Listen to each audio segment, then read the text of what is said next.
Oh,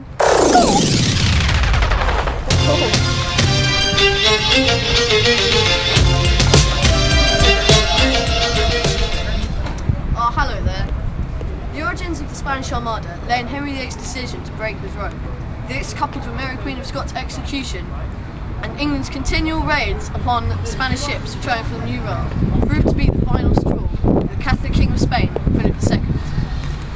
He engaged in diplomacy with Queen Elizabeth, but it proved to be to no avail. In fact, the raids did not stop, but they grew worse.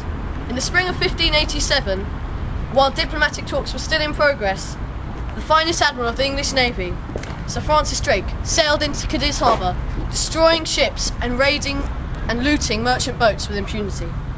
The Spanish king was enraged. To him it seemed that he had no choice but to invade England and reinstate a Catholic monarchy. The plan was relatively simple.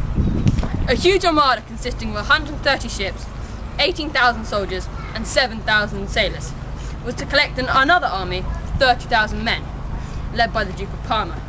Before collecting this army, the armada would sail down the English Channel and gather them at the Spanish Netherlands. From there, the Spanish would sail down to Plymouth and destroy the English fleet. Parma's army would then march onto London, and England would be Catholic once more. The whole enterprise was placed under the command of Duke Medina Sidonia, a high-ranking Spanish courtier with no previous experience of naval battle. However, unfortunately for the Spanish, the English had intercepted letters on the subject of the Armada, which meant that the Spanish had to fight their way past the English Navy to collect Parma's army. The Armada was spotted off the coast of Cornwall on July 29, 1588. So there was little surprise in England, and the beacons were quickly lit. News of the approaching fleet reached London 2 days later. The English fleet of 55 ships sailed from Plymouth under the leadership of Sir Francis Drake. They sailed down the English Channel in huge crescent formation, with the wind behind them. The English knew that in order to fight the Spanish on their own terms, they would have to get a windward position. So the English tacked behind the Spanish and began to, in the line ahead, attack the Spanish flanks.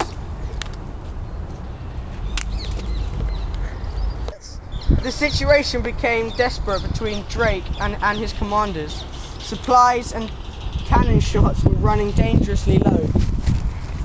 Sensing this, the Spanish attempted to make the Spanish were defeated, and for now they made their way to Calais. The Spanish fleet, while anchored at Calais, were low on morale. The Spanish commanding officer, Sidonia, had been seasick for almost the entire campaign. Things were only just beginning to get bad. In the dead of night, the English began their attack. This was not a conventional attack, as it was conducted with fire ships. These were ships, damaged beyond repair, which had been loaded with gunpowder, set on fire, and pushed towards the Spanish fleet. The attack was devastating. It meant that the Spanish could not collect Parma's army, and it meant that the invasion was effectively over. The Battle of Gravelines was not a struggle